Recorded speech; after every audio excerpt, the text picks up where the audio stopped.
Right, leading up to a quick word problem with my super fancy awesome drawing skills. What? Fire towers A and B are located 10 miles apart, so naturally this distance is going to be 10 miles. It naturally falls on that side. I'm going to make this side a little bit darker so you can see my triangle. And there's that side. And there is that side. Okay. They use the direction of the other tower as 0 degrees, which might sound excessive, but if you're not looking anywhere, you haven't changed anything. So this is 0 degrees. I haven't changed anything, so I'm remaining 0 degrees. So all that is saying is that they are perfectly horizontal from each other. 0 degrees, they're looking this way, and 0 degrees looking that way. This is basically their starting line of sight, is looking at each other. The rangers at Fire Tower A spot the fire at 42 degrees. So they are looking at Tower B and looking at the fire, and this angle from here to here is the 42 degrees that they're talking about. So looking here and looking at the fire, we're looking at 42 degrees in that lower left hand corner. And rangers at Fire Tower B spot the same fire at 64 degrees. All right, same thing. They're going to be looking here and look up 64 degrees, or look out 64 degrees. How far from Fire Tower A is the fire to the nearest tenth of the mile? So I'll be looking for that piece. How far is the fire from Tower B? So I will also need that piece. And rangers from which fire tower should respond first? Right, so well, I can't answer that until I figure out how far each tower is from the fire. So I see that this is definitely a useful ratio right here. That's the only one where I'm given a side. So that is definitely one I'm gonna have to use. And I can figure out that top angle obviously by saying 180 minus 42 minus 64. So I'm gonna do that really quick. 180 minus 64 minus 42 tells me that the angle of the fire is 74 degrees between each tower, right? And then from there, I have a ratio here for X. I'm gonna do that in red because I'm gonna do another ratio in the disgusting green color. So I say side, we'll say that this is B, we'll say that that's A, and we'll say that this is C. So I'm saying side B over sine of B is equal to the side over the angle of the fire. Right, so I'm doing side B over angle B is equal to side C over angle C. I mean, the A, B, and C are redundant, but I'm just kind of relating it back to the formula. Cross multiplying the same way. I know that I set this up correctly because I only have one variable in my proportion. So I say B times sine of 74 is equal to 10 times sine of 64. Same thing, divide out my sine of 74 on both sides. And because I'm solving for a side, I'm going to use regular sine and not the inverse.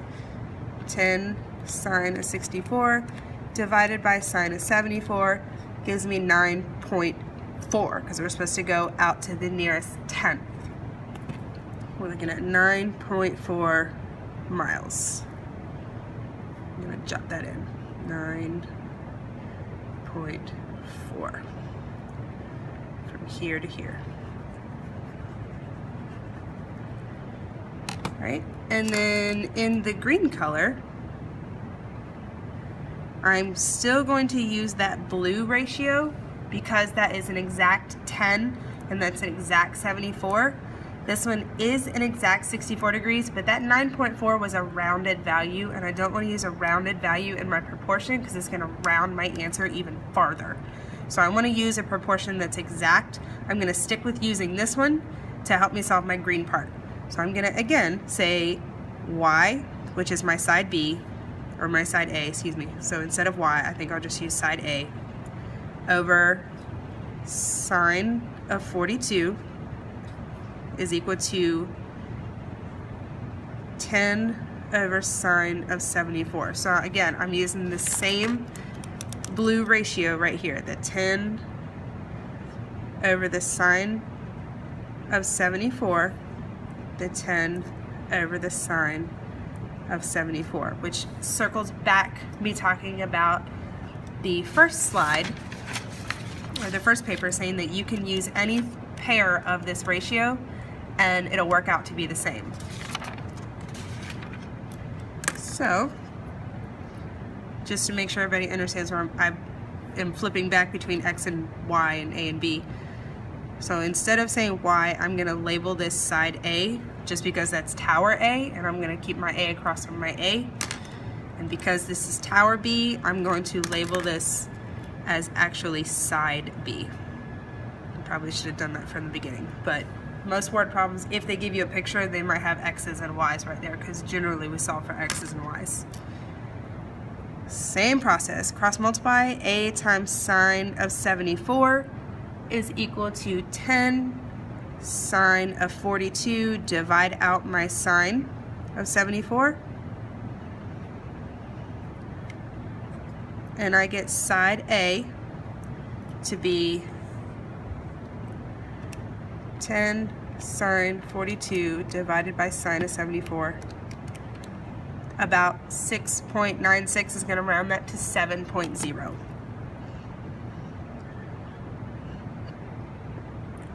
So we're looking at this side being 7.0 miles right here.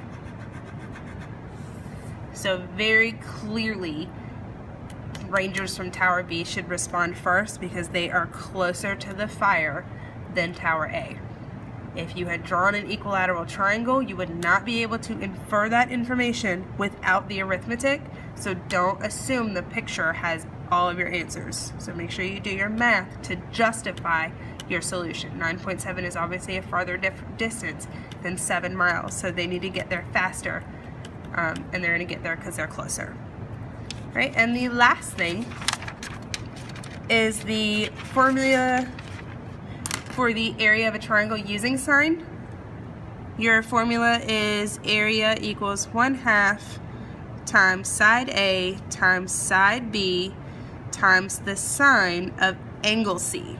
And it doesn't matter what A, B, and C you're talking about.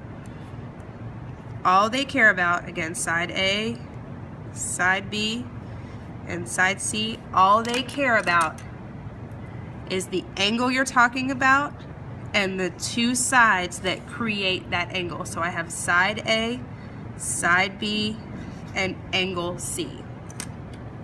That's the big takeaway from here. The two sides that surround the angle. And for the length of this video, I've only done 2 examples. So I know based off this, here are my 3 measurements.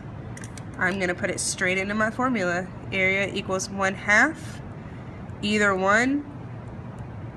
Don't get confused about which one goes first, because 8 times 6 is 48 and 6 times 8 is 48. So it doesn't matter which one is A and B. Times the sine of 87. And I'm going to type all of that in my calculator exactly how I see it. 1/2, or you can type in 0.5, times 8 times 6 times sine of 87 tells me the area of this. If we were to go out to 2 decimals, that's going to be 23.97. If we were going out to 1 decimal, that 6 is going to round that 9 up to be 24.0 centimeters squared, because this is area. Same process here. At this point, if you would like to try this one, please feel free to pause the video. I have my information, 1/2 A, B, sine of C. 1/2 AB sine of C. 9.64, that